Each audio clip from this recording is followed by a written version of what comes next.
Olá, pessoal. Vamos continuar o nosso estudo sobre os materiais poliméricos, observando agora algumas propriedades básicas e que influenciam também na aplicação que esses materiais podem ter. Então, nós vamos fazer uma visão geral sobre 3 propriedades. Ainda vai ficar faltando, uma quarta propriedade, mas hoje nós vamos começar a falar de comportamento térmico de um polímero. É importante conhecer. Há diferenças no comportamento, se o polímero é amorfo ou se ele é semicristalino. Vamos ver a questão da cristalinidade e da difusão em cadeias poliméricas. São 3, na verdade, conceitos. Aí nós vamos ficar com a ideia geral dessas propriedades. Então vamos a primeiro, comportamento térmico. A mobilidade de uma cadeia polimérica vai determinar as características físicas de um material polimérico, seja ele um plástico duro e frágil, borrachoso e tenaz ou fluido viscoso. Isso tudo vai ser influenciado pelas propriedades da cadeia. A mobilidade é função da agitação dos átomos nas moléculas poliméricas, sendo essa diretamente proporcional à temperatura. E o conhecimento das características físico-químicas inerentes a um polímero é fundamental para a compreensão do seu desempenho termomecânico, das suas propriedades mecânicas. Os polímeros, em geral, são processados em altas temperaturas, quando apresentam um comportamento de um fluido viscoso e sendo utilizado em aplicações práticas com características flexíveis ou rígidas. Temperaturas de transição em polímeros. De uma forma geral, os polímeros podem apresentar pelo menos 3 temperaturas de transição importantes. A primeira é conhecida como temperatura de transição vítrea, ou simplesmente TG, onde esse G vem de glass, transição vítrea. Temperatura de fusão cristalina, é a T-melt, que vai estar ligada à fusão do material, e a temperatura de cristalização, TC. Então, são 3 visões que nós vamos ter, as ideias gerais dessas transições. TG, temperatura de transição vítrea, é o valor médio da faixa de temperatura que, durante o aquecimento de um material polimérico, de uma temperatura muito baixa para valores altos, permite que as cadeias poliméricas da fase amorfa adquiram mobilidade. Veja que, diferente de um composto simples, com moléculas pequenas, que tem uma temperatura de fusão bem definida, uma temperatura de ebulição. Como um polímero é um material estatístico, nós já vimos, muitas cadeias crescem simultaneamente, então, na verdade, a gente vai ter uma faixa onde essa alteração ocorre, uma faixa de temperatura. Por isso que tem ali, é o valor médio da faixa de temperatura que a gente vai aquecer o material e vai verificar essa transição. Abaixo da TG, o polímero não tem energia interna suficiente para as suas cadeias se movimentarem, se deslocarem uma em relação à outra, em função das atrações, as forças de Van der Waals que existem entre as moléculas. Ele encontra-se no que a gente chama no estado vítreo, ele é duro, rígido e quebradiço. A TG é uma transição termodinâmica de segunda ordem que se caracteriza porque vai ter uma mudança contínua de propriedade e algumas propriedades, a importância da TG, o que é que ela vai influenciar? Algumas propriedades como o módulo de elasticidade que iremos estudar, coeficiente de expansão, índice de refração, calor específico, isso tudo são alterados pela temperatura de transição vítrea. É um parâmetro importante, inclusive, para o processamento de alguns materiais e aplicações. A outra transição é a temperatura de fusão cristalina, TM. É o valor médio da faixa de temperatura em que, durante o aquecimento, desaparecem as regiões cristalinas com a fusão dos cristalinos.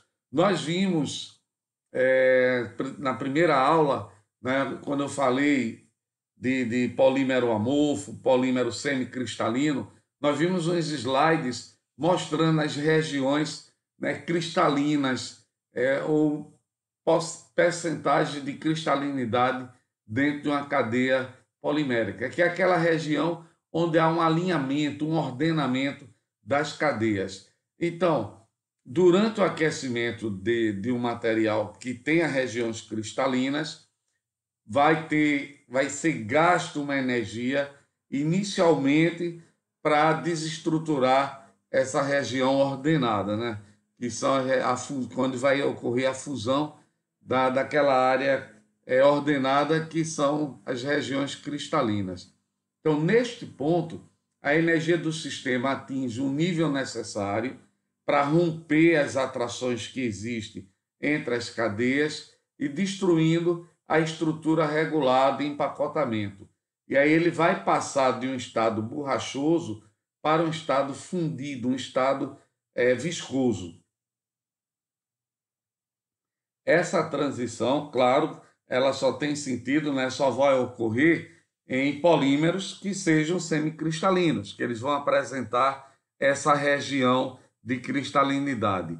E é uma transição termodinâmica de primeira ordem, quer dizer, ela é descontínua, ela não tem, ela primeiro começa o aquecimento, depois que é destruído a cadeia, as regiões cristalinas, é que a temperatura volta a aumentar. Nós vamos ver isso em um gráfico.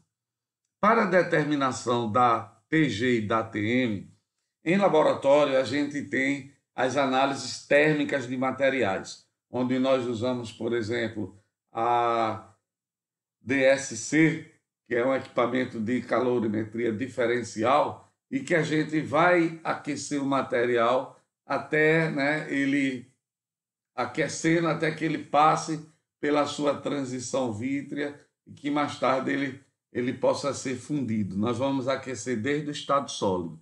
Então, a gente também deve observar, durante a determinação da TG e da TM, a variação do volume específico, que é uma propriedade que vai medir o volume total das cadeias poliméricas. Um aumento da temperatura irá provocar um aumento do volume devido à expansão térmica. As cadeias vão ficar mais desordenadas, vão se expandir. Esse aumento do volume ele deve ser linear com a temperatura, a não ser que haja algum problema no mecanismo de mobilidade, o que poderia acarretar esse desvio do comportamento linear. Para os polímeros amorfos, aqueles que não têm regiões de cristalinidade, partindo-se de baixas temperaturas e aumentando a uma taxa constante de aquecimento, a gente verifica que há um aumento gradativo da mobilidade que está refletindo uma expansão linear térmica, uma expansão térmica linear. Ao ultrapassar essa temperatura ou essa faixa de temperatura que a gente chama de transição vítrea, a mobilidade das cadeias aumenta rapidamente, porque a gente vai verificar isso na inclinação da curva.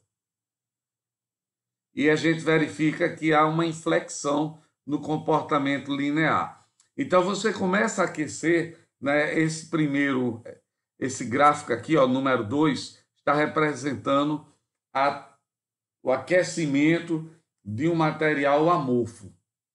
Então, como nós colocamos, à medida que a temperatura, olha aqui as escalas desse gráfico, temperatura e o volume específico. Então, à medida que vai aumentando a temperatura, vai tendo um aumento, né, uma relação linear.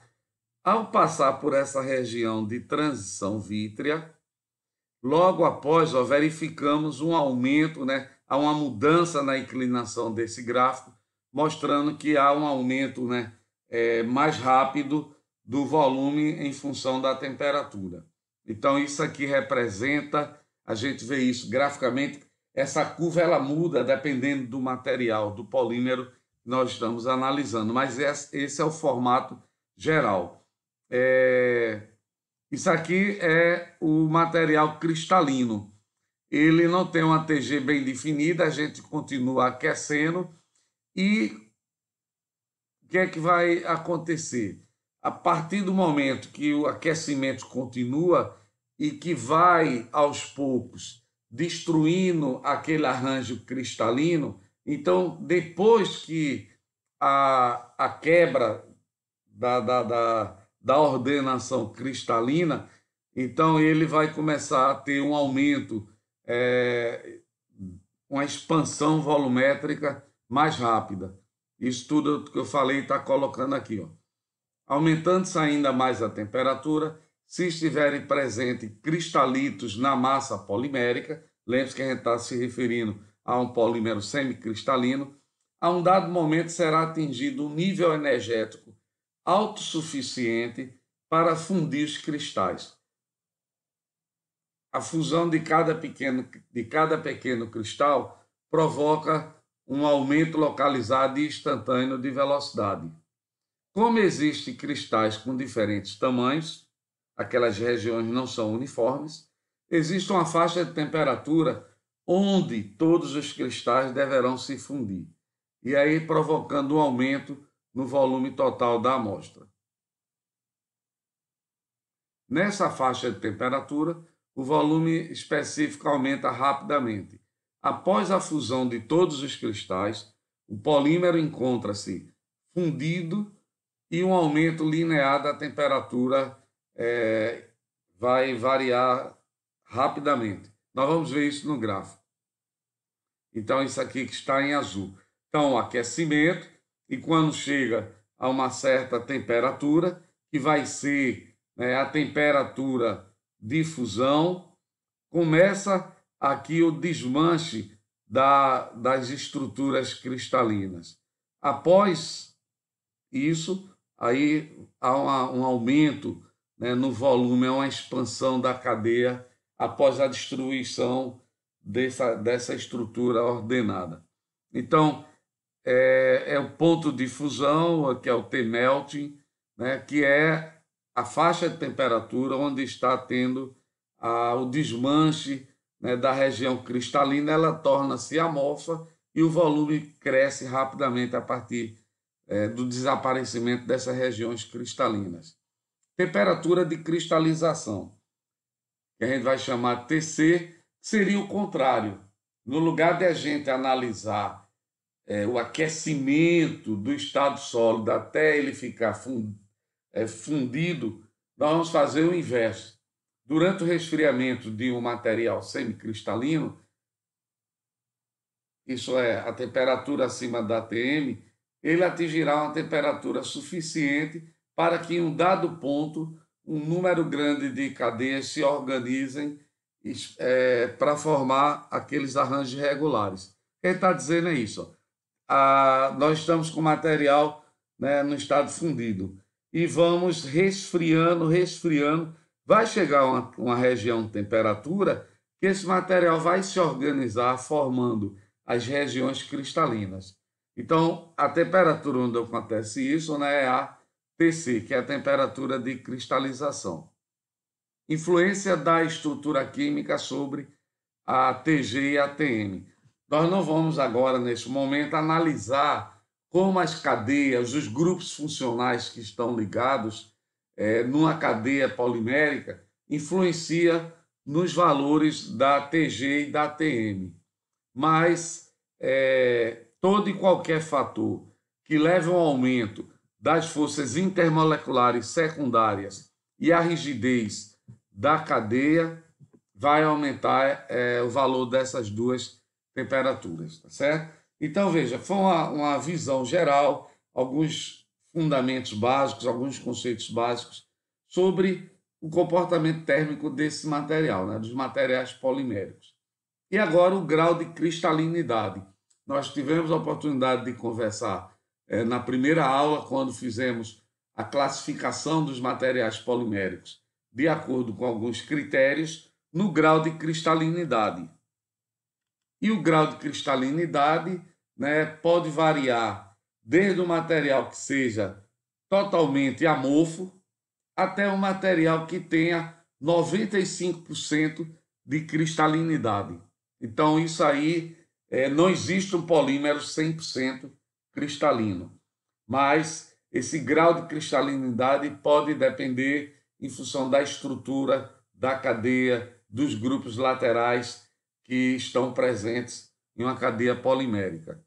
A massa específica de um polímero cristalino, a sua densidade, é maior do que um polímero amorfo, do mesmo material. Por quê? Porque quando o material está ordenado, ele está na estrutura cristalina, o que é que vai acontecer? As cadeias estão mais ordenadas, as cadeias estarão mais densamente compactadas. Então, nós vamos ter uma densidade maior. O grau de cristalinização pode ser obtido, né, a partir do cálculo da massa específica. E nós temos essa expressão aqui para a gente determinar o teor de cristalinidade numa cadeia polimérica. Quantos por cento de regiões cristalinas? E essa fórmula é direto, a maioria dos dados já são fornecidos para a gente. Então, isso aqui é o símbolo ρ, de densidade.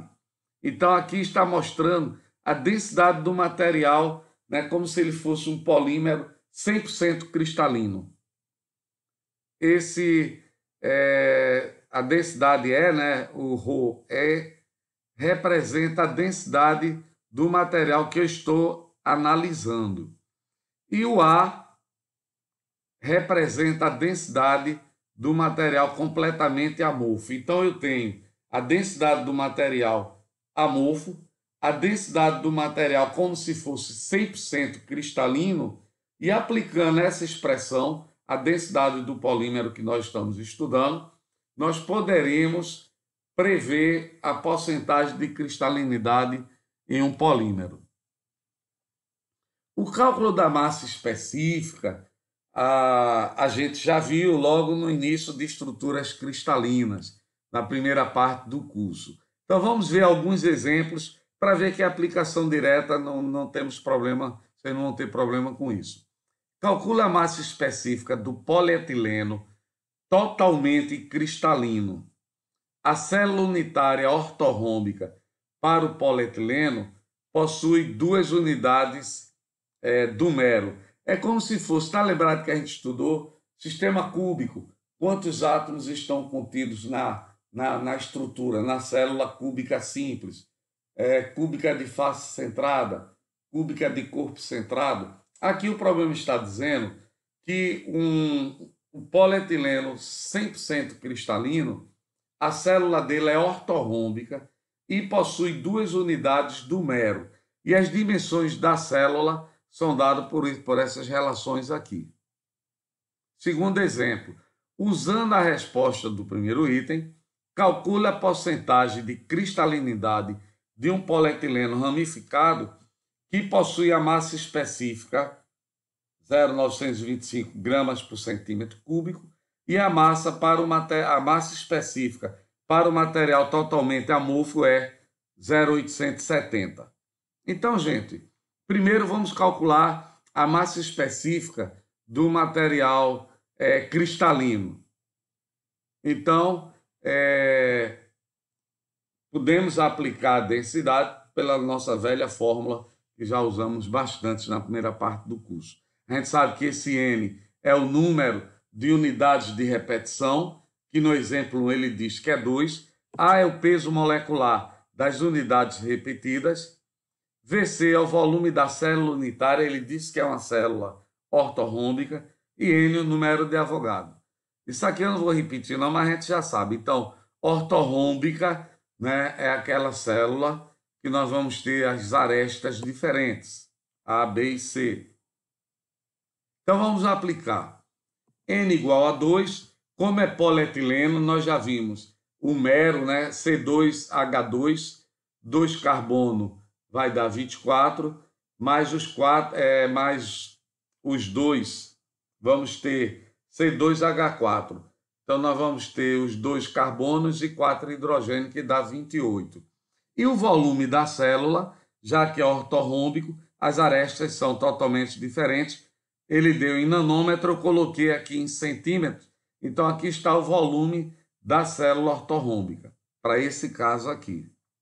Então, a densidade vai ser N, que a gente sabe que é igual a 2, o mol da unidade de repetição, um mero do polietileno, o volume da célula vezes o número de Avogadro. Então, isso aqui é a densidade, né, do material 100% cristalino. Aí agora, qual é o grau de cristalinidade daquele polímero em questão? Então, nós vamos ter aqui, ó, veja no exemplo 2, vamos rever os dados fornecidos. Usando a resposta do item anterior, então nós calculamos agora no item 1 a densidade do polietileno 100% cristalino. Ele quer calcular a porcentagem de cristalinidade que existe em um polietileno com essa densidade.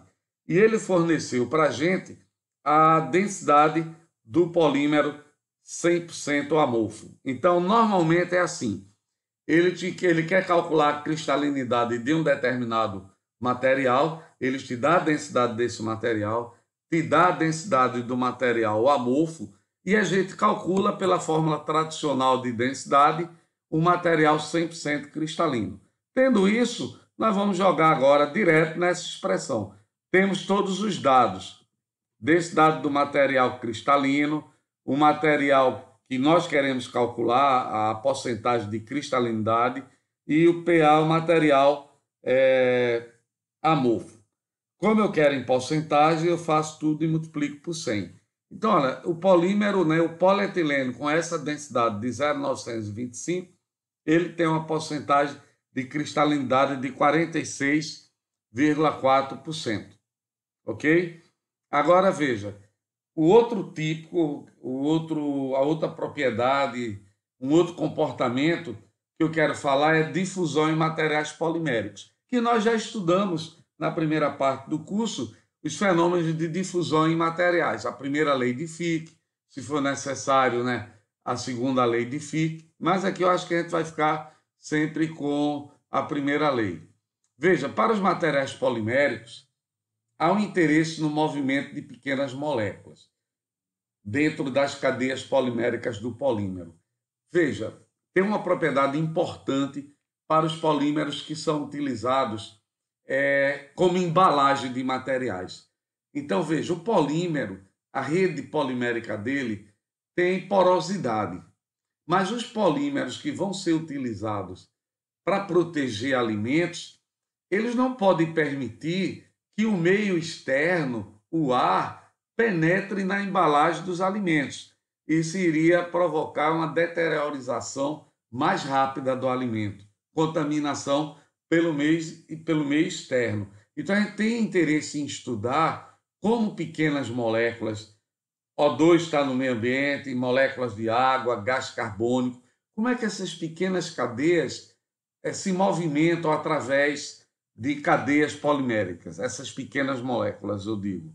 Então, as características de permeabilidade e de absorção de um polímero estão relacionadas ao grau pelo qual essas substâncias externas podem se difundir através da cadeia polimérica. Estão entendendo o problema, né? Então, existe todo um cuidado e, às vezes, um tratamento para a gente melhorar o que a gente chama propriedades de barreira, que é a propriedade do polímero em evitar a difusão desse material do meio externo para o meio interno, aquele material polimérico que é usado na proteção de alimentos, por exemplo. A penetração dessas substâncias pode levar a um inchamento ou a reações químicas com moléculas do polímero e uma degradação, né, uma alteração de propriedades mecânicas e físicas. A taxa de difusão E aí vê se dá para você entender agora. A taxa de difusão são maiores nas regiões amorfas. Por quê? Porque elas estão todas desorganizadas, é uma estrutura mais aberta e é menor em regiões cristalinas. O tamanho da molécula externa também vai influenciar a taxa de difusão, como esse material vai permear através da cadeia polimérica, tá certo? Uma etapa do processo de difusão, através de uma membrana, é a dissolução da espécie molecular no material da membrana. Essa dissolução é um processo que depende do tempo e, se for lenta, mais lenta do que o movimento de difusão, poderá limitar a taxa global de difusão. As propriedades de difusão dos polímeros são caracterizadas em termos do coeficiente de permeabilidade. É um número que vai dar uma ideia, né, da difusão de um determinado material através de uma membrana polimérica. Para a gente calcular esse fluxo, é o mesmo do que nós estudamos em materiais. Aqui lá a gente colocou o coeficiente de difusão. Aqui a gente está usando PM, que é o coeficiente de permeabilidade. Então, J é o fluxo difusivo, ΔX é a espessura da membrana e ΔP é a diferença, na presença do gás através da membrana, na região externa e região interna.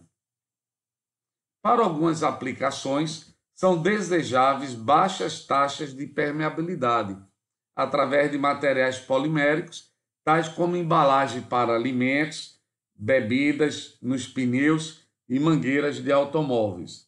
As membranas poliméricas são frequentemente utilizadas como filtro para separar seletivamente uma espécie química de outra. Por exemplo, o processo de osmose reversa, que é a aplicação na dessalinização da água.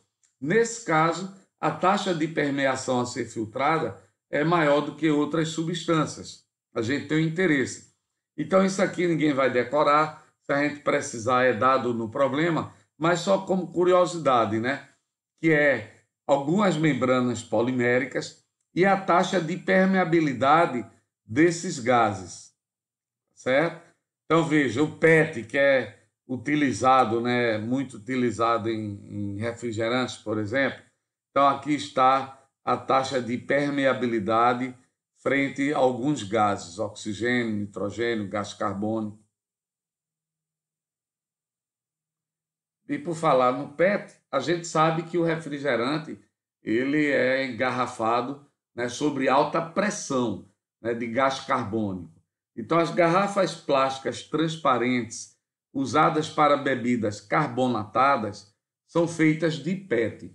O barulho de gás que se ouve a abrir a garrafa é devido ao gás carbônico dissolvido, né? Porque ele está ali dentro, quando o refrigerante está fechado, né, com uma alta pressão.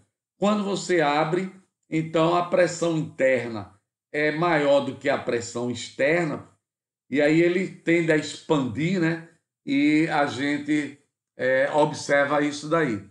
Uma vez que o PET é permeável ao CO2, voltando aqui a essa tabela, a gente viu que há uma permeabilidade, né, do CO2 ao PET, quer dizer, moléculas do gás carbônico atravessam membranas de PET. Então veja um problema. Uma vez que o PET é permeável ao CO2, os refrigerantes armazenados em garrafa PET, a popular Coca-Cola, Guaraná, irão eventualmente ficar choco, isto é, perderão gás. Porque, veja, saiu da fábrica, foi engarrafado com alta pressão, vai para o supermercado, tem um tempo de prateleira até ser vendido, vai ter um tempo para ser consumido, mas o CO2 vai lentamente permeando. Então, a gente está perdendo gás carbônico com o tempo. Então, vamos ver isso aqui. Uma garrafa de PET, o volume de 591 ml de refrigerante, possui uma pressão aproximadamente de 400 kPa, dentro da garrafa. Então, a alta pressão. Enquanto a pressão de CO2 do lado externo da garrafa é 0,4 kPa. Então, ele é engarrafado, né, sob alta pressão. Letra A. Supondo um fluxo estacionário, calcule o fluxo difusivo de CO2 através da parede da garrafa. Se a garrafa tiver que perder 750 centímetros cúbicos de CO2 antes que o refrigerante fique choco, quando ele está sem gás, qual é o tempo de vida útil para uma garrafa de refrigerante? Admita que cada garrafa tem uma área superficial de 500 centímetros quadrados e uma espessura de parede de 0,05 centímetros. Então, jogando na primeira lei de Fick, nós temos o coeficiente de permeabilidade, temos a diferença de pressão e temos a espessura. Então, jogamos, agora tivemos que padronizar a unidade, né? Foi 400, aqui tem os dados de pressão, 0,4 kPa, que é 400 Pascal. E aqui 400 kPa, 400 mil Pascal. Então, aplicando, nós temos esse fluxo difusivo. Ok? Agora, isso é o fluxo de difusão. Qual é a vazão de CO2 através da parede da garrafa? O volume de CO2, desculpe, a vazão de CO2 é o produto do fluxo difusivo vezes a área que ele deu. Então, colocando na mesma unidade, ele colocou aqui o meio em centímetros, 0,0 centímetros, e aí nós vamos colocar aqui, vamos colocar em termos de área, ele dá para a gente a superfície, né, uma área superficial de 500, então isso já foi dado para a gente, e aí eu tenho que a vazão de CO2 é 9 vezes 10 a menos 5 centímetros cúbicos por segundo. A outra pergunta, se uma garrafa, né, qual é o tempo que ela vai levar para esse volume de uma garrafa de 750 mililitros, o tempo para que ele vai ficar choco, vai perder o gás. Então, o tempo vai ser o fluxo, desculpa aqui, o tempo vai ser a vazão vai ser o V sobre a vazão, onde esse V que eu tenho é esse aqui, ó, tá certo? Vai ser que ele dá em algum momento aqui, cadê? A área superficial. Então, eu vou dividir, cadê aqui? Eu vou dividir pelo o volume e aí nós encontramos que dá 8,3 vezes 10 a sexta segundos, 97 dias, 3 meses. Então, isso é o tempo de estoque de prateleira. Eu me lembro que há muito tempo atrás, eu resolvendo esse problema numa sala de engenharia química, tinha uma aluna, né, que o pai dela tinha um comércio, uma padaria, eu acho, e aí eles diziam que as empresas eles têm um tempo de troca, né? Se naquele tempo, que era 3 meses, ela disse, não houvesse a venda, o estoque era substituído. Tá certo? Então, nós vamos parar por aqui. E a gente vai analisar outras questões.